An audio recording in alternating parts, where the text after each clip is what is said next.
Hi. So good to see everybody here, Shakespeare Theater. When I went to college, the reason I came to Washington, D.C. is I was a student at Georgetown University. We were told in freshman orientation, do not go to F Street. This building was once an adult bookstore. It's true. It's remarkable what's happened. And when you look at big cities, the iconic things that define a city are universities. We're fortunate to have Georgetown University. You think of Boston, you think of Harvard and the like. The second is iconic buildings. Real estate becomes vital for a big city. 9/11, it wasn't just the loss of life, it was the loss of this iconic building. The third is public space. We have the mall here in Washington, D.C. You think of New York and its Central Park. And then it's media properties. I was on the treadmill the other day and was watching this movie, and to establish place, a truck came up early in the morning and threw the New York Times out. And the Washington Post and the New York Times helped define a community. And then next are sports teams. You think of Chicago, you think of the Bears, the Cubs, you think of New York, and here in D.C., hopefully more and more you're thinking of the Washington Capitals and the Washington Wizards. So, about a month ago, I'm around the net, and there's a question posed to Steve Jobs. Why is Apple so successful? And he says, Apple is the place where technology and liberal arts come together. That was genius. I was a liberal arts major at Georgetown, and I met the first great mashup artist, Father Joseph Durkin. And he helped me in a thesis to use a computer in 1976 to prove that Hemingway wrote The Old Man and the Sea in the 30s instead of 1951. So I got introduced, the university had one computer on campus in the registrar's office. It's amazing, my iPhone has more computing power than the one computer system that ran the university back in 1976. So I ended up here in Washington, D.C. because one of our previous speakers, Steve Case, bought my company. And Steve's heard this speech before, and I wanted to share this story with you. I was a poor kid. None of my family ever went to college. My mom and dad didn't go to college. I was fortunate to go to school here, and I was programmed like we program our children: work real hard, go to a good school, get good grades, get a good job, make some money, you'll be happy. It's pretty much the American dream. And so I graduated from college, and when I was 24 years old, I started my first company. It's called LIST, the Leonsis Index to Software Technology. It's a TV guide about the software business. It's profitable very quickly. I sold it for $60 million, 26 years old. I declared victory. I won. I did all the things that a young man would do. I bought houses and cars, and bought my parents a new car, and bought them a house, and everything was great. But I sold out. I sold to this big company, and now I was part of a division that reported to a group, and I started to hate my life. And then I got on the wrong airplane. And I've written a book about this, but I got on an airplane, and the plane developed all sorts of mechanical difficulties. And we prepared for a crash landing. And people in the plane were praying, people in the plane were crying. And while I have faith, I'm not deeply into organized religion, and I too started to pray. And I got about 30 seconds in the prayer, and I said, this is inauthentic. If I could see God saying, oh, sure, now you need me. So I reverted to type. I'm a salesperson, a marketing person. So I tried to cut a deal. And the best thing I could come up with was, if you let me live, I'll play offense with the rest of my life, and I promise I'll leave more than I take. And obviously I made it through, and I had no tool to tell me, well, what does that mean? And so I ended up scribbling this very feeble list of 101 things to do before I die. And I started to click things off the list. And then Steve bought my company. We were the first acquisition of AOL. I moved up here. And I was on a school trip with my son, Zach. And I went to the Library of Congress. And I encourage you, if you're here, to go to the Library of Congress. They have the Declaration of Independence. And they have every draft of the Declaration of Independence. And we forget. Someone wrote a pass and gave it to Ben Franklin, and he looked at it and he said, "This is shit." I wouldn't say it like that. And there's hundreds of lines of editing, and the only line that wasn't edited was life, liberty, and the pursuit of happiness. So I said, our founding fathers gave us permission to be happy, and so I've started to look at, can companies do well by doing good and being happy? And the big question is, what if we were in the business of happiness? Because I've soon come to believe that if you're happy, you can be successful, but just because you're successful, you're not happy.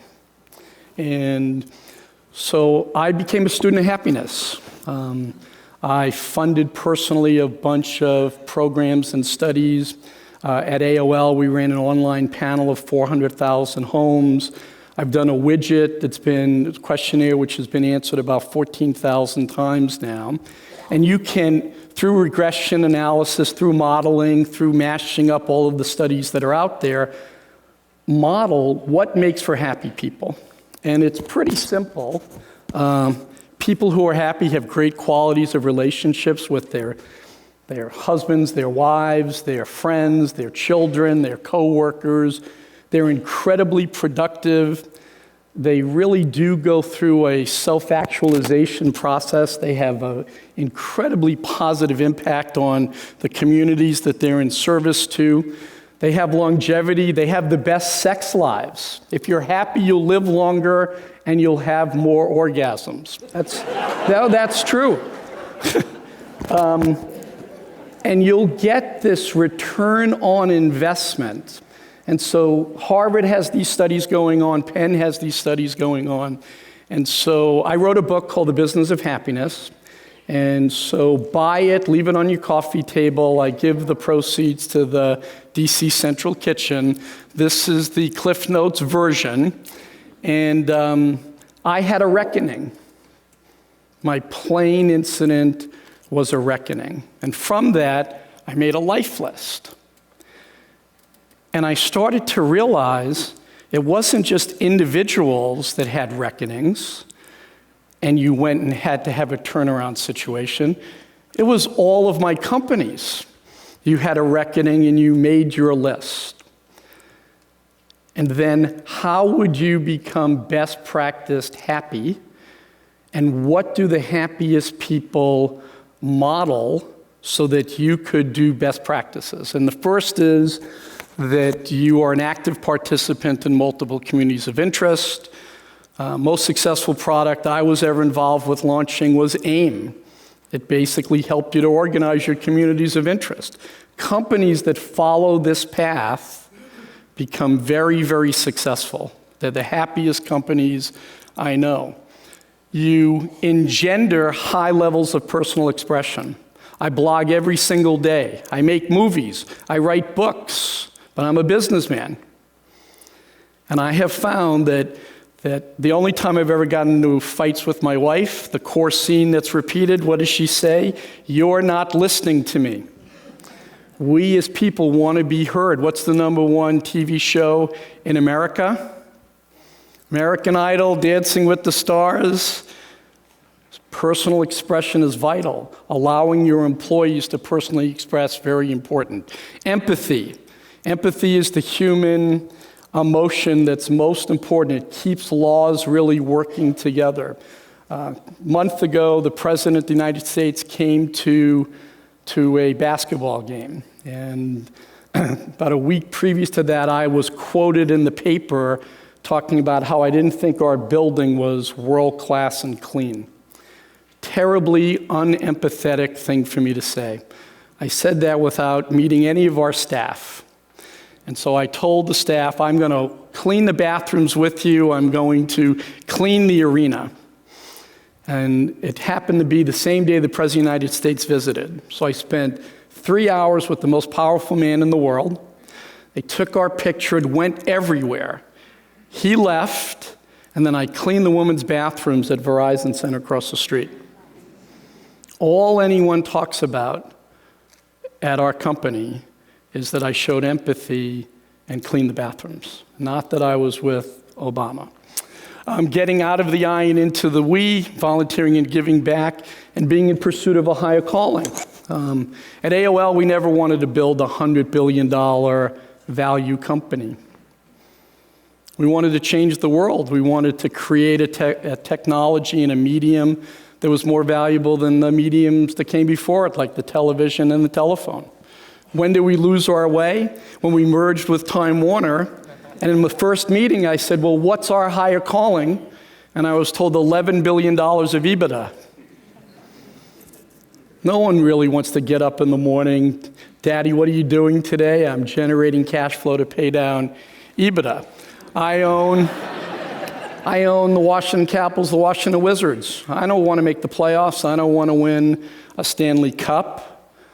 I want immortality for our players. I want millions and millions of lifelong positive memories for our community. Nothing brings a community closer together.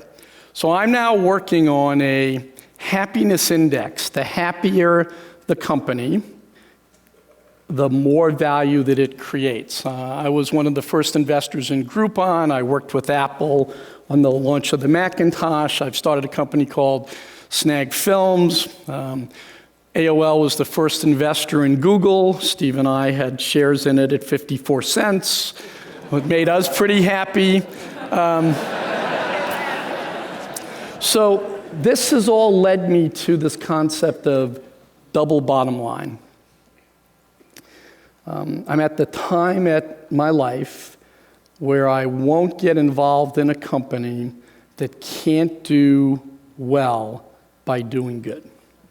I ask for business plans from all of the organizations that ring high on product, on financials, and its give back to the community. And I have found that the more you're giving back, the better the financial performance.